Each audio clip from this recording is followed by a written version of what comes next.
guys finally وصلنا للرايتين اللي هي اخر حاجه كتبقى لينا في البروغرام، ولكن موراها غنصور لكم اون اوتر فيديو فين غادي نعطيكم the most essential tricks and tips اللي تقدروا تتبعوهم في لا بريباراسيون ديال الباك لكاع المواد. واحد لو بوين اللي بغيت نهضر عليه قبل ما ننسى هو قبل ما تعلموا كيفاش تكتبوا باراغراف ولا ايساي ولا اي حاجه خصكم تردوا البال مزيان. البانكتويشن، النقطه، الفاصله، كل حاجه تكون في بلاصتها، واللينكين ووردز اللي هضرنا عليهم في فيديو قبل، هادشي كله خصكم تردوا ليه البال مزيان حيت هادشي هو اللي كيبين واش الافكار ديالكم مرتبه ولا لا. ملي تكونوا كتكتبوا باراغراف ما ديروش 20 سطر وما ديروش عاوتاني جوج ديال السطوره، ديروا داكشي كونسونطري ما قل ودل باش حتى المصحح ما يعيش وهو كيقرا. باراغراف خصو يكون موين. كنبداو بالتوبيك سنتنس، بحال قلنا هذيك هي الدخله اللي كدير باش كتوري اشنو هما الافكار اللي بغيتي تهضر عليهم. مثلا summer is my favorite season of the year.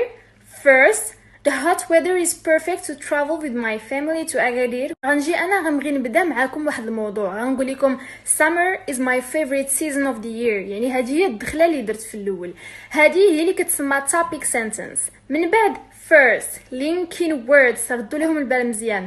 First, the hot weather is perfect to travel with my family، يعني الجو سخون ملائم باش انني نسافر مع عائلتي. لي كونساي اللي كنعطيكم راهم ديال الرايتين كامل، ما حدكم كتقصروا الهضره، ما حدكم كتفاداو ديروا الاغلاط، ولكن الا كنتم متمكنين من لونجلي حسن ديفلوبيو حيت غادي تاخذوا نقاط اكثر. Second, swimming is my favorite activity especially when I meet my friends and cousins، يعني عطينا الفكره الثانيه ها علاش كيعجبني الصيف. والفكرة الثالثة finally يعني آخر فكرة my birthday is on June 25، يعني أنا راه كنفرح فاش كيكون الصيف حيت فيه العيد ميلاد ديالي حتى هو.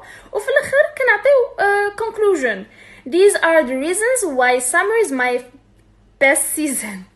هادشي اللي غنقول لكم ماشي صحيح 100% حيت انا ماشي بروف وماشي مع الاكاديمي، ولكن قريت في لي كومونتير وشفت باللي يمكن ديما حنايا كنقولوا غير يمكن راه يقدر في الباك يتحط شي سوجي على كورونا حيت هو اللي واقع دابا. في الانتروداكشن هنا فين خصكم تقدموا هذاك لو سوجي بحال كتعطيو واحد التعريف. في الاول غتقولوا as it's known ولا no one can deny that، ولا مثلا coronavirus is one of the most important subjects nowadays. Now, no one can deny that coronavirus affected the world from all sides. وهنا في الانتروداكشن فين كيخصكم ديروا تعريف ديال هذاك الموضوع اللي غدويو عليه، وغادي تقولوا كورونا از ا بانديميك، ومهم بزاف ديال لي ديتاي خصكم تكونوا عارفينهم.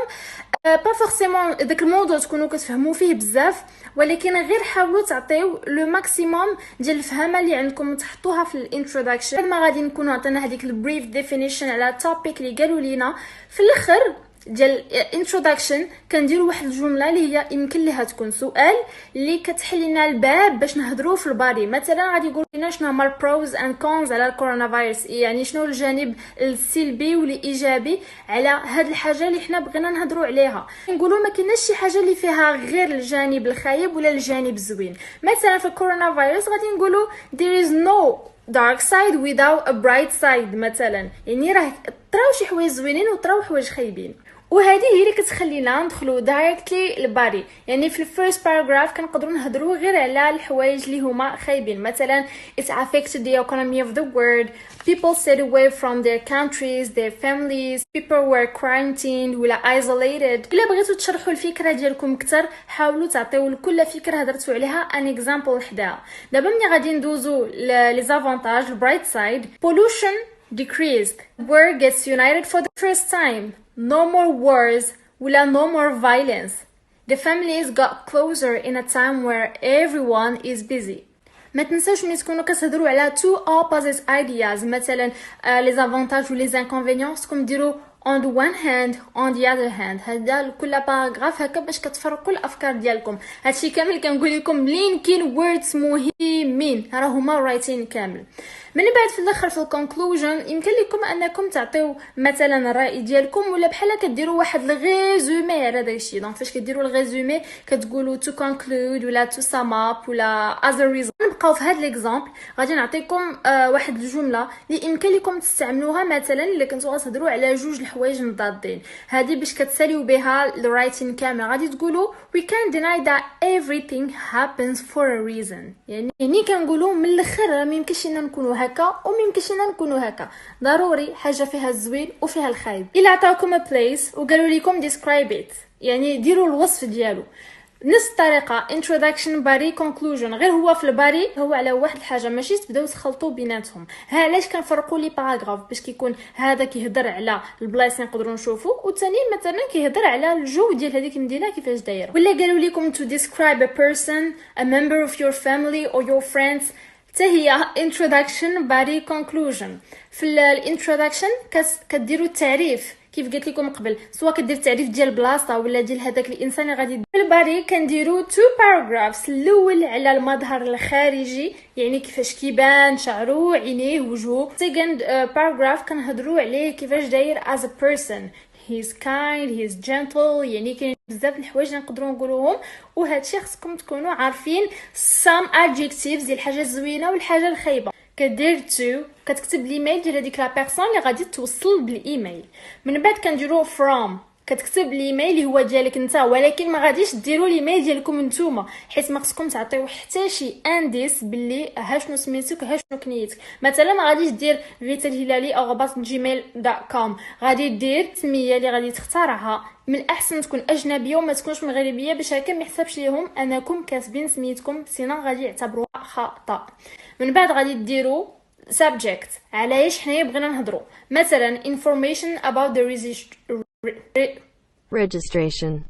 ومن بعد كديروا dear sir slash madam، هذه فاش ما كتكونوش عارفين شكون هذاك الشخص اللي غادي يقرا الايميل ديالكم. حنايا هاد الايميل غادي نصيفطوه للمدرسه ما عارفين شكون اللي غادي يقراه، يعني dear sir slash madam فاصله. الا كنتوا عارفين اللي غادي يقراه كتكتبوا سميتو، مثلا dear mr rock فاصله I'm contacting you. ضروري خصك تكتب why are you writing this email. I'm contacting you concerning the registration. I want to apply for your university. I need some information واخا كتكون plural ما كنديروش لها s. I need some information about your department, the price and your location. يعني هنا كنهضروا على كاع النقاط اللي بغينا ندويو عليهم، من بعد غادي نفرقوا. First, I'm interested in the social sciences department.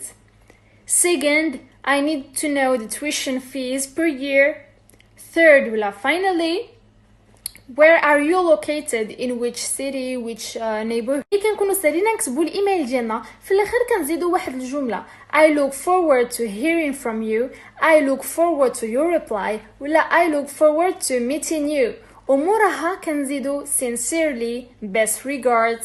ملي كتكونوا كتكتبوا in a formal way ما عندكمش الحق انكم تهضروا مع هذيك لا بيرسون بحال صاحبكم، ولا انكم تزيدوا اس ولا تنقصوا اس، يعني هاد الاغراض كاملين كيخصكم تردوا لها البال مزيان. ملي كتكونوا كتكتبوا informal email كتكتبوها بنفس الطريقه، حتى هي to from و subject. بغيتو تكتبوا subject بعد dear father dear mommy ولا dear friend. كاينش انكم خصكم ديروا اغلاط، خصك تكتب ليه بطريقه اللي هي صحيحه باش المصحح ما يقولش انه راه ما كيعرفش يكتب. كتبوا لادريس ديال هذيك لا بيرسون اللي حنايا كنكونتاكتيوها، كتبوا السميه ديالو. موراها كتبداو في لو تكست dear sir madam dear mr smith I'm writing you this letter to. أهم الحوايج في writing هو punctuation, capitalization. يمكن words هادو هما مهمين بزاف بزاف بزاف بزاف وخصكم تفهموهم، ماشي أي حاجة راه تقدر تكتبها في أي بلاصة. writing غير حاولوا أنكم ما تهضروش بزاف، ما تكتبوش بزاف باش ما تطيحوش في الغلط وباش ما تخرجوش على الموضوع en même temps. وما كاينش شي تريكس بالنسبه للرايتين، يعني اللي كيعرف اللونجلي ولا اللي كيعرف يهضر بها مزيان راه غادي يعرف يجاوب اي موضوع كيف ما كان. راه تقدروا تغمقوا عليهم باش تجاوبوا. تقدروا حتى نتوما ديروا واحد الحاجه اللي كنت انا درتها ملي كنت صغيره. كان عندي واحد الامتحان وقالوا لينا نديروا ديسكريبشن ديال واحد اللي شفار، واحد اللي ما مزيانش اللي خايب، وانا ما كنتش كنعرف الادجكتيفز اللي غادي نهضر عليهم بواحد الطريقه اللي هي بيجوراتيف، ما عندي حتى شي فكره. وشنو درت هو انني باش غادي نهضر على هذاك الشفار اللي هو خايب، حاولت انني نقول هذاك كان good looking man he was wearing a suit. ومهم زينته قلتي او ميم طون ها اشنو دار ها اشنو دار، والناس ما عاقوش بلي هذا كان شفار وفي الاخر طلع شفار. مهم بقيت في الموضوع ولكن هضرت عليه بالطريقه اللي سلكتني، انا هضرت عليه بالطريقه اللي غتخليني انا نجيب فيها نقاط مزيان ونجحت فيه. هاد المره ما غاديش نعطيكم exercises، ولكن غادي نعطيكم simple examples باش تفهموا الفكره وتعرفوا كل فكره كيفاش كنقدروا نديفلوبيوها باش كنهضروا عليها، كسوا في ايميل، في ليتر ولا اساي ولا اي حاجه. وغدا ندير لكم اون اوتر فيديو باش غادي نقول لكم كيفاش بريباريو الباك. دونك سالينا الشرح ديال لونغلي، سالينا كاع السبجيكتس اللي كانوا عندنا في هذا البروغرام. and thank you for everything. bye bye.